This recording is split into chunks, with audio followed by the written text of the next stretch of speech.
Now he spoke to Ishan in a serious voice. Master, don't forget yourself because of what you hear from your flatterers. Flatterers gather around a worldly man. Vultures gather around the carcass of a cow. Worldly people have no stuff in them.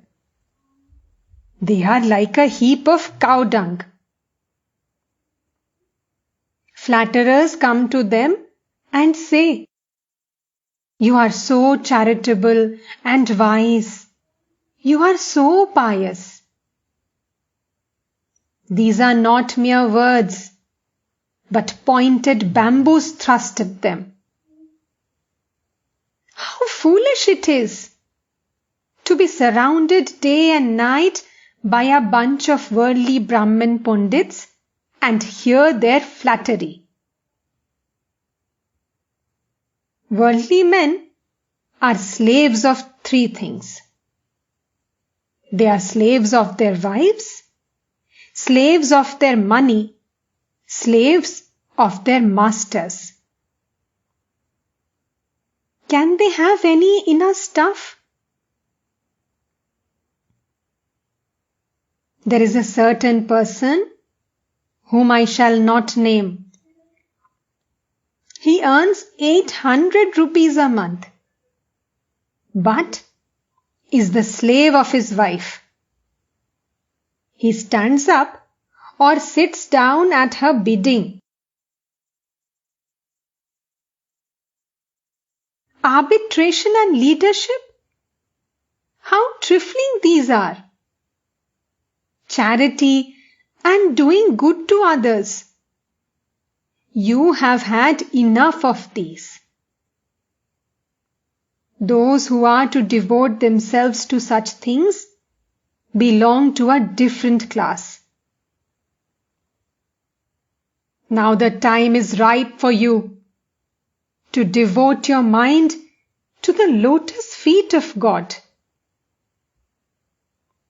If you realize God, you will get everything else.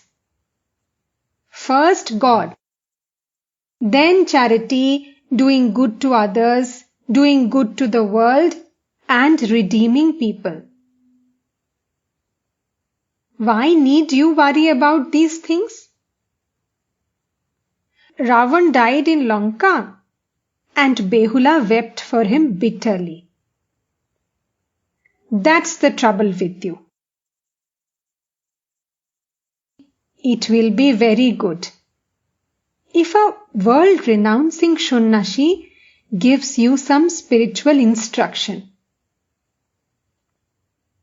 The advice of the worldly man will not be right, be he a Brahmin Pundit or anyone else. Be mad with love of God. Let people know that Ishan has gone mad and cannot perform worldly duties anymore. Then people will no longer come to you for leadership and arbitration. Throw aside the Koshakushi and justify your name of Ishan. Footnote: Ishan, an epithet of the all-renouncing Shiva. Footnote ends. Ishan quoted, "O Mother, make me mad with thy love. What need have I of knowledge or reason?" Master: Mad! That's the thing. Shivanath once said that one loses one's head by thinking too much of God. What? Said I. Can anyone ever become unconscious by thinking of consciousness? God is of the nature of eternity, purity, and consciousness.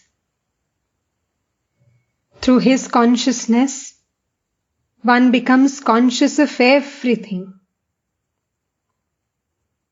Through His intelligence, the whole world appears intelligent. Shivanath said that some Europeans had gone insane, that they had lost their heads by thinking too much about God. In their case, it may be true, for they think of worldly things. There is a line in a song, "Divine fervor fills my body and robs me of consciousness." The consciousness referred to here is the consciousness of the outer world.